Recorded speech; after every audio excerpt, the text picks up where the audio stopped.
السلام علیکم ورحمۃ اللہ وبرکاتہ۔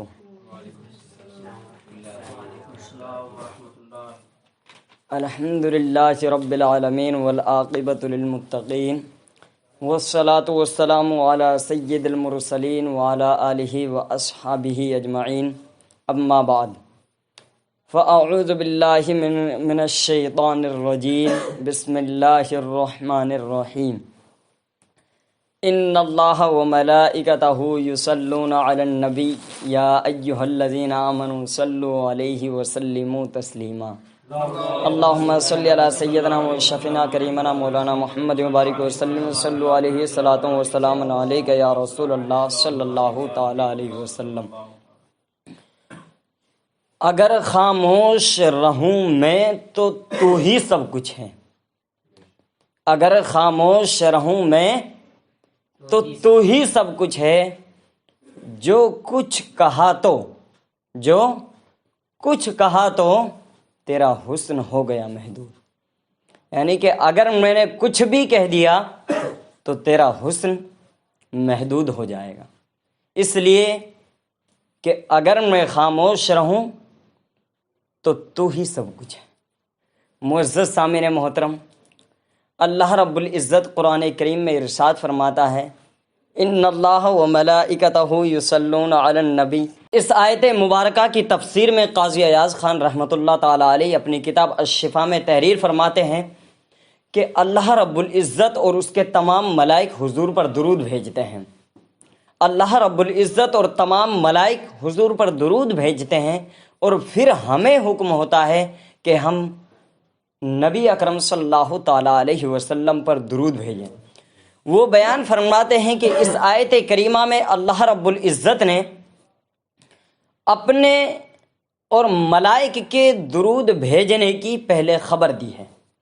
یعنی اللہ رب العزت نے فرمایا ان اللہ وملائکتہ یصلون علی النبی۔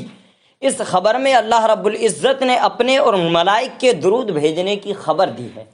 اور اس کے بعد حکم فرمایا ہے یا ایھا الذین آمنوا صلوا علیہ وسلموا تسلیما۔ معزز سامعین محترم، وہ بیان فرماتے ہیں کہ پورے قرآن کریم میں الحمد سے لے کر والناس تک، شروع سے لے کر آخر تک کہیں بھی اللہ رب العزت نے ایسا حکم نہیں فرمایا کہ جس کے بارے میں اللہ رب العزت نے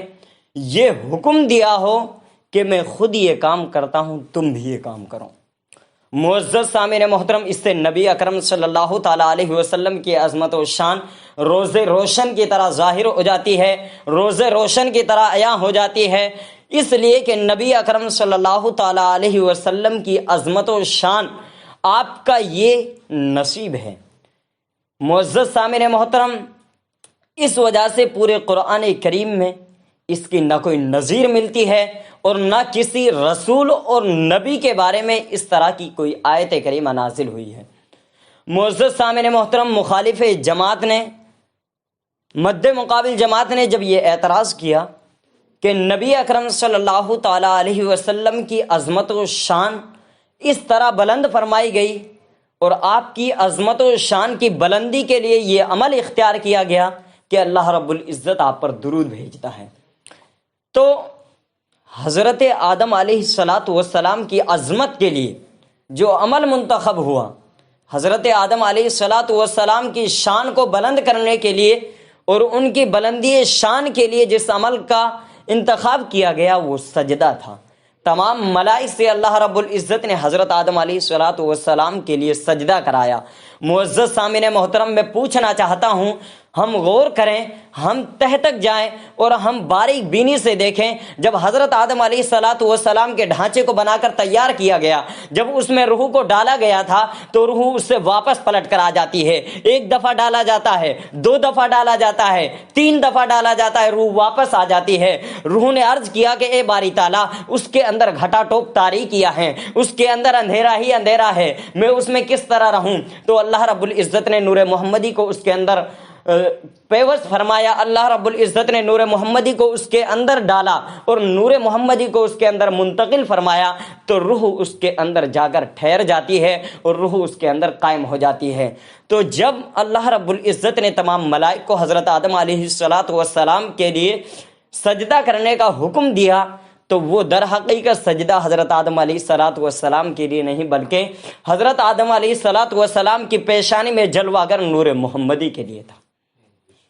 معزز سامعین محترم، دوسری چیز یہ ہے کہ جب ہم غور کرتے ہیں اسی آیت کریمہ کے تحت اور ان کے اعتراض کے مطابق، تو جب اللہ رب العزت نے تمام ملائک سے حضرت آدم علیہ الصلوۃ والسلام کے لیے سجدہ کرایا تو اس سجدے میں اللہ رب العزت نے اپنی ذات کو شریک نہیں کیا۔ اس سجدے میں اللہ رب العزت خود شریک نہیں تھا، بلکہ اللہ رب العزت نے ملائک کو حکم دیا کہ حضرت آدم علیہ الصلوۃ والسلام کو سجدہ کریں۔ لیکن جب مصطفیٰ جان رحمت کی عظمت و شان کی باری آتی ہے، جب مصطفیٰ کریم صلی اللہ تعالی علیہ وسلم کی بلندی شان کا وقت آتا ہے اور اللہ رب العزت نے جب نبی اکرم صلی اللہ تعالی علیہ وسلم کی شان کو ظاہر کرنے کا ارادہ فرمایا تو بتا دیا کہ سنو اے دنیا والوں، ملأ اعلیٰ میں محمد صلی اللہ تعالی علیہ وسلم کی عظمت و شان کا عالم کیا ہے، جس کے بارے میں اللہ رب العزت نے ایک جگہ پر ارشاد فرمایا وَرَفَعْنَا لَكَ ذِكْرَكَ، اور دوسری جگہ پر اللہ رب العزت نے ارشاد فرمایا ان اللہ وملائکتہ یصلون علی النبی۔ جب میرے آقا کی شان کی باری آتی ہے تو اللہ رب العزت ارشاد فرماتا ہے میں خود اور میرے تمام ملائکہ محمد صلی اللہ تعالی علیہ وسلم پر درود و سلام بھیجتے ہیں۔ تو معزز سامعین محترم، یہ میرے نبی کی شان تھی، اور ہماری اور آپ کی کیا اوقات کہ ہم نبی اکرم صلی اللہ تعالی علیہ وسلم کی شان کو جانیں۔ یہ تو اللہ رب العزت نے ہی اپنے محبوب کی عظمت و شان کو جانا، اور وہی اس لائق ہے کہ وہ اپنے محبوب پر درود و سلام بھیجیں۔ ہماری یہ حیثیت بھی نہیں کہ ہم نبی اکرم صلی اللہ تعالی علیہ وسلم پر کما حقہ درود و سلام بھی بھیج سکیں۔ معزز سامعین محترم، اللہ رب العزت کو اپنے شان کریمی کے مطابق یہ علم تھا کہ مجھے اپنے محبوب پر درود و سلام بھیجتے رہنا ہے، اسی لیے اللہ رب العزت نے اپنے حبیب کا نام محمد رکھا۔ اللہ رب العزت نے اپنے حبیب کا نام محمد قرار دیا، کیونکہ محمد کا نام ہی وہ ہے جس کی بار بار اور بے حساب تعریف و توصیف کی جائے۔ معزز سامعین محترم، اسی آیت کریمہ کے تحت جب ہم غور کرتے ہیں تو یہاں پر یہ سوال پیدا ہوتا ہے کہ جب اللہ رب العزت نے حضور پر درود بھیجی، حضور پر جب اللہ رب العزت نے درود و سلام بھیجا تو اپنے ساتھ ملائکہ کو کیوں شامل فرمایا؟ کیا اللہ رب العزت کا درود بھیجنا حضور پر کافی نہیں تھا؟ تو امام رازی رحمۃ اللہ تعالی علیہ اس کا جواب التفسیر الکبیر میں بیان فرماتے ہیں کہ اللہ رب العزت نے ملائک کو جو شریک فرمایا، اس لیے کہ اللہ رب العزت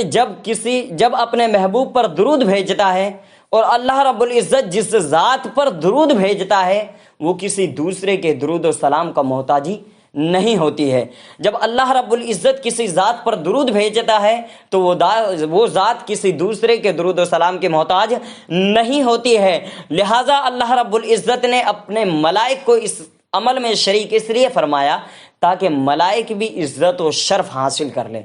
اس لیے کہ جب اللہ رب العزت حضور پر درود بھیجتا ہے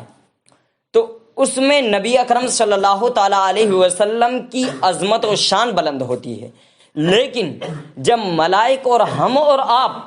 آپ کی امت آپ پر درود بھیجتی ہے تو اس سے ہماری اور ملائک کی عظمت و شان بلند ہوتی ہے۔ اسی لیے نبی اکرم صلی اللہ تعالی علیہ وسلم نے ارشاد فرمایا من صلی علیہ من امتی صلاۃ مخلصا من قلبی صلی اللہ علیہ بہا 10 صلوات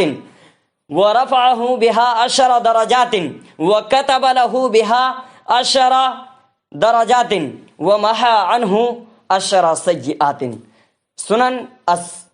السنن الکبریٰ اور نسائی شریف کی یہ حدیث ہے۔ معزز سامعین محترم، پتہ چلا کہ نبی اکرم صلی اللہ تعالی علیہ وسلم کو ہمارے درود و سلام کی کوئی حاجت نہیں ہے۔ اگر ہم نبی اکرم صلی اللہ تعالی علیہ وسلم پر درود و سلام بھیجیں گے تو اس سے نبی اکرم صلی اللہ تعالی علیہ وسلم کا قرب ہمیں حاصل ہوگا، اور نبی اکرم صلی اللہ تعالی علیہ وسلم کی زیارت انشاءاللہ عز و جل ہمیں نصیب ہوگی، کیونکہ درود و سلام اللہ رب العزت